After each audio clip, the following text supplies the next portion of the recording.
நாங்க மேல இருந்து எத்தனை தண்ணி ஊத்தி வைப்போம், நீங்க அசால்ட்டா எடுத்து ஊத்துவீங்களா? பொறிக்க நாய்ங்க போங்க அப்படியே அந்த பக்கம். நான் அப்படிதான் பேசுவேன்.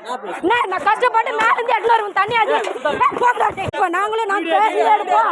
எனக்கு பரவாயில்ல எடுக்கட்டும் பரவாயில்ல எடுக்கட்டும்.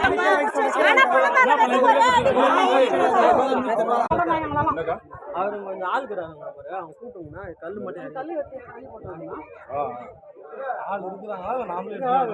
நாமளே எடுத்து போனோம். யாரும் இல்லையா சோதனா சோதனா